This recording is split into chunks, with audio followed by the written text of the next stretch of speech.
Bab 31, Gaun Merah. Indria duduk dengan santai di kursi, menyilangkan kakinya sampai membuat pahanya yang mulus terlihat. Yongki tidak mengetahui, di balik ketegaran dan ketangguhan Indria, detik ini karena dia sudah melewati tangisan yang begitu panjang.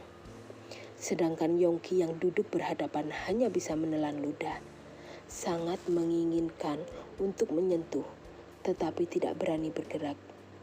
Dari ujung jemari kaki sampai kepala, semua tampak indah. Bahkan Yongki masih bertanya-tanya, apakah istrinya itu manusia atau dewi yang turun dari langit.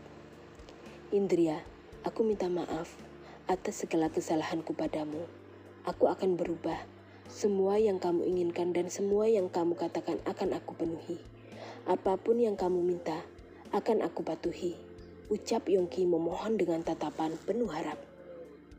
Indria tahu suaminya sudah pasti menyesal, tetapi dia hanya merespon dengan senyuman saja.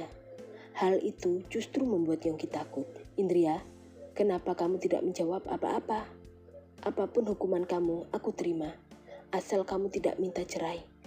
Aku tidak mau dan tidak akan pernah setuju jika kita berdua cerai. Kasihan Umi dan Abah, bujuk Yongki. Setelah tahu aku cantik, kamu jadi tiba-tiba berubah. Apa menurut kamu percaya jika kamu mencintaiku tulus? Tanya Indria. Yongki terpana. Saat ini penampilan Indria menyiksanya. Yongki teler dan napasnya tersengal-sengal. Apalagi Indria dengan tenang memberikan senyuman manis dengan bibir berwarna merah menantang. Gaun bagian dadanya yang rendah menampakkan sesuatu yang membukit indah. Dan kemulusan kulitnya yang seolah tanpa celah bersinar terang menyilaukan mata. Lalu bagaimana dengan perasaan aku juga, Mas? Kamu jangan egois dan mementingkan kepentingan kamu sendiri dong. Sergah Indria. Aku minta maaf. Kamu bisa hukum aku. Apapun asal jangan cerai. Aku yang bodoh. Aku yang buta. Dan aku yang bersalah. Maafkan aku. Tetapi kamu juga harus tahu jika aku sebenarnya sudah jatuh cinta padamu. Mobilku tidak rusak. Aku berbohong agar kita bisa berangkat kerja bersama dan aku bisa menjemput kamu. Tadi sore aku tidak bertemu klien. Aku hanya ingin mengungkapkan jika aku mencintaimu. Tapi aku masih belum berani. Aku takut kamu menolakku. Rengek Yongki. Kamu bilang cinta aku. Dan malamnya bertunangan dengan Sinta. Kamu kira aku perempuan apa, Mas? Bekik Indria tidak terima. Aku tidak sungguhan. Itu hanya sebuah kesepakatan. Dan setelah itu aku dan Sinta akan putus. Sela Yongki. Mudah sekali kamu mempermainkan perasaan orang, Mas. Apa sebelum bertindak kamu tidak berpikir dulu? Sindir Indria. Aku mohon beri aku kesempatan. Akan aku perbaiki semuanya. Katakan padaku, bagaimana cara aku membayar dan mengobati lukamu? Bujuk Yongki sampai meneteskan air matanya. Indria ingin menangis, tetapi ditahan sekuat mungkin agar air matanya jangan sampai jatuh. Setidaknya di hadapan suaminya, bagaimanapun juga Indria mencintai suaminya. Hanya saja hati sudah terlanjur patah berkeping-keping. Mas, andai saja sejak awal kamu memberi aku kesempatan, tetapi saat kita ta'arufan, kamu hanya memandang risih padaku tanpa menyapa. Setelah lamaran kamu bahkan menghina aku, terus memojokkan aku. Aku sudah berusaha menjadi istri yang baik, tetapi selalu salah di mata kamu. Andai sejak awal kamu mau membuka hati sedikit saja, aku sudah pasti memberikan seluruh jiwa ragaku. Tapi kamu, Indria menoleh ke arah lain, teramat pahit untuk menceritakan apa yang sudah dilaluinya. Harapan yang sirna, kebahagiaan yang kosong. Aku mencintaimu Indria, aku sungguh mencintaimu. Tetapi aku yang terlalu gengsi dan tidak tahu bagaimana cara untuk mengungkapkan. Setiap aku ingin memberikan kasih sayang padamu, malah berujung dengan kesalahpahaman. Aku memang lelaki brengsek yang pernah berhubungan dengan banyak perempuan. Tapi aku berani bersumpah, jika aku baru kali ini mencintai orang bukan karena memandang fisik. Aku mencintaimu, mencintai hatimu, dan mencintai ketangguhanmu. Soal pertunangan itu hanya sandiwara.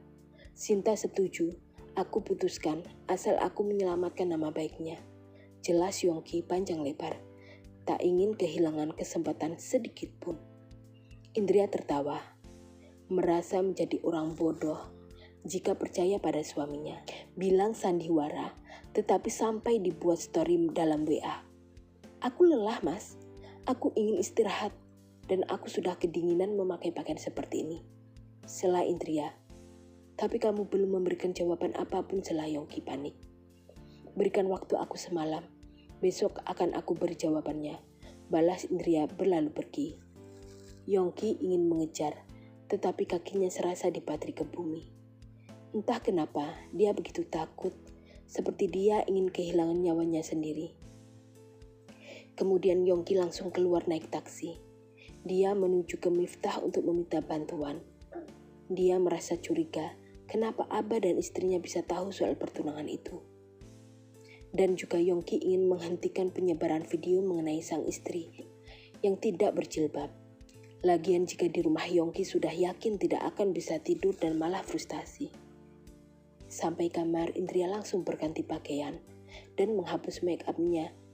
Sudah terbiasa tertutup begitu, memakai yang terbuka dia sangat kedinginan. Indria terus berpikir dan bertanya-tanya dalam hatinya, akankah dia bisa hidup normal lagi setelah ini?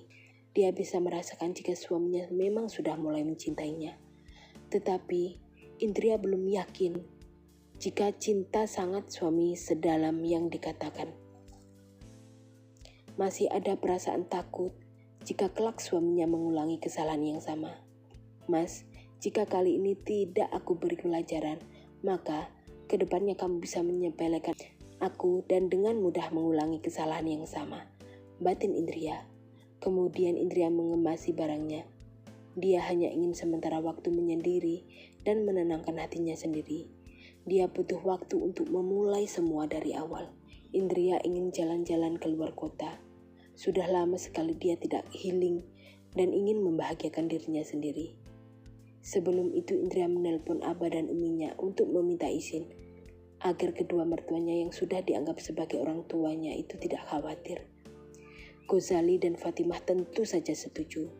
Mereka juga ingin Yongki bisa merenung dan berubah menjadi lelaki yang lebih baik dan bertanggung jawab. Tetapi saat ditanya apakah Indria akan tetap melanjutkan pernikahan atau bercerai, dia masih belum bisa menjawab. Dan kedua mertuanya tidak lagi memaksa untuk bertahan karena memang kesalahan Yongki sudah fatal. Semua orang bahkan sudah tahu mengenai pertunangan itu. Sebab banyak saudara yang menyimpan nomor ponsel Yongki. Bahkan acara di rumah orang tua Yongki sampai tertunda dan berlanjut tanpa adanya pemilik rumah. Miftah sama sekali tidak merespon Yongki dengan baik. Sebab sejak awal sudah diperingatkan tetapi tidak mendengar.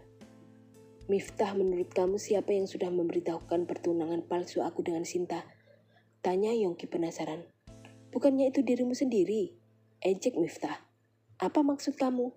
Tanya Yongki masih belum sadar. Kamu yang membuat status WA, walau sudah dihapus tetapi di WA aku masih ada. Jawab Miftah menyodorkan ponselnya. Sialan, ini sudah pasti aku dijebak.